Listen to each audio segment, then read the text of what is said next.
तो आज हम पढ़ने वाले हैं हिस्ट्री के first chapter what where and how का नोट्स। तो हम देखने वाले हैं कि इस चैप्टर की मीनिंग क्या है। मैं आपको इसको बस शॉर्ट समरी में बताऊंगी। तो फर्स्ट हम लोग का टॉपिक की हिस्ट्री क्या होता है। तो यहाँ पे लिखा है history is a chronological account of events as they took place in the past. Means कि एक क्रोनोलॉजिकल अकाउंट ऑफ इवेंट्स मतलब कि समझ लीजिए कि अभी 1947 है, कोई इवेंट अभी हुआ। After some years may be 1950 इसमें भी कोई इवेंट हुआ। तो जो क्रोनोलॉजिकल पीरियड है, अकाउंट ऑफ इवेंट्स है, मतलब एक के बाद एक के बाद एक, इसी को हम लोग हिस्ट्री बोलते हैं। ठीक, अब हम देखते हैं नेक्स्ट हमारा टॉपिक है why should we study history. हम लोग हिस्ट्री पढ़ते क्यों हैं। तो इसका सब कुछ कारण दिया है कि हम लोग हिस्ट्री क्यों पढ़ते हैं। तो फर्स्ट है we should study history as it tells us about our past. Meaning है इसका कि हिस्ट्री हम इसीलिए पढ़ते क्योंकि हिस्ट्री हमें हमारे पास्ट के बारे में बताता है। दूसरा है it gives us understanding about our ancient culture and lifestyle. यह हमें हमारे जो पूर्वज थे वे कैसे रहते थे, उनका कल्चर क्या था, उनके लाइफस्टाइल क्या था, उसके बारे में बताता है।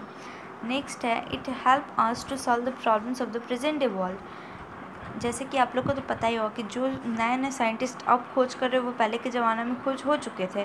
तो वही जो हमारे आजकल का प्रॉब्लम है उसको भी सॉल्व करने में हिस्ट्री हमारी बहुत हेल्प करता है। नेक्स्ट है time frames of history. Time frames को टाइम कैसे काउंट किया जाता था ये सब देखते हैं अब। तो है historians use chronological sequence of a better understanding birth of Jesus Christ has been taken as year 0। यानी कि जो जीसस क्राइस्ट थे उनके बर्थ ईयर को उन लोगों ने हिस्टोरियंस ने 0 के तौर पे ईयर 0 के रूप में मानना शुरू कर दिया। दूसरा है an event before Christ is called before Christ and an event after the birth of Jesus Christ is called Anno Domini. Means कि जो क्राइस्ट के बर्थ के पहले का टाइम था उसने हम लोगों ने बीसी से जाना, यानी कि बिफोर क्राइस्ट। एंड उनके बर्थ के आफ्टर का जो टाइम था उससे हमने जाना एनो डोमिनी, यानी कि उसके जीसस क्राइस्ट के बर्थ के आफ्टर का टाइम। ठीक, नेक्स्ट हमारा timelines of the history are divided in 3 stage. जो हिस्ट्री की टाइम लाइन्स है उसको 3 स्टेज में डिवाइड किया गया। तो क्या क्या है वो देखते हैं। फर्स्ट है प्री हिस्ट्री, देन है proto history and the last is history. यानी 3 पार्ट में डिवाइड किया गया है हिस्ट्री के को 3 स्टेज में डिवाइड किया गया है। अब हम देखते हैं वेयर डिड पीपल लीव, मतलब पीपल रहते कहाँ थे, जो पहले के जो लोग थे वो रहते कहाँ थे। तो फर्स्ट है people lived near river valleys, यानी कि जो नदी के किनारे पीपल रहा करते थे पहले। फिर this was because river provide water for all purpose. तो वाटर जो सबसे मेन यूज़ तो हमारा वाटर का ही होता है। तो वाटर वहाँ पे हर एक चीज़ के लिए वहाँ पे तो हम लोग को वाटर का यूज़ होता ही है। तो वहाँ पे उनको वाटर एकदम सप्लाई एकदम बहुत अच्छे से मिल रहा होगा, इसलिए वो रिवर वैलीज के नियर रहते थे। नेक्स्ट है traces of life were found near Sulaiman and Kirthar hills in north west. यानी कि जो ट्रेसेस ऑफ लाइफ, यानी कि ट्रेसेस ऑफ लाइफ का कहने का मतलब ये हो गया कि हमें जैसे उनका कोई निशानी होगा जिससे हमें पता चलता है कि हाँ वहाँ पे लोग रहते थे। तो जैसे कि आप देखिए, मान लीजिए कि ये हुआ, ये हमारा भारत हो गया, या फिर इधर ये हमारा भारत हो गया मान लीजिए। तो ये जो है नॉर्थ वेस्ट, यानी कि north south east and west. तो हमारा ये जो है इधर है सुलेमान एंड किरतार हिल्स। तो यहीं पे लाइफ के ट्रेसेस पाए गए हैं। ठीक, अब है हमारा नेक्स्ट पॉइंट कि traces of life even existed along Ganga, यानी कि गंगा के किनारे भी ट्रेसेस ऑफ लाइफ पाए गए हैं। जैसे कि कौन से जनपद में, मगध, काशी, वाजी etc, जो कब थे, लगभग माना जाता है कि 2500 साल पहले थे। ठीक, अब हमारा नेक्स्ट पॉइंट है the Himalayan mountain has acted as natural barrier between India and central Asia. Since age, यानी कि जो हमारा ये हिमालय है वो एक नेचुरल बैरियर के रूप में काम करता है जो इंडिया और सेंट्रल एशिया को अलग करके रखता है, और ये बहुत ज़रूरी भी है। नेक्स्ट है हमारा कि how was the name of India derived, यानी कि जो इंडिया का नेम है इंडिया, भारत, ये डिराइव्ड कैसे हुआ। तो फर्स्ट है our country is called India and Bharat, मतलब जो हमारा देश है उसे हम इंडिया और भारत दोनों ही नाम से जानते हैं। फिर Bharat was used by the people of north India in Sanskrit composition Rigveda, यानी कि जो ऋग्वेद में भी है संस्कृत कंपोजिशन जो है ऋग्वेद का, उसमें दिया गया है कि जो नॉर्थ इंडिया के लोग थे उन्हें भारत के उन लोगों द्वारा भारत का नाम यूज़ किया जाता था, उन लोगों को भारत के नाम से भी जाना जाता था।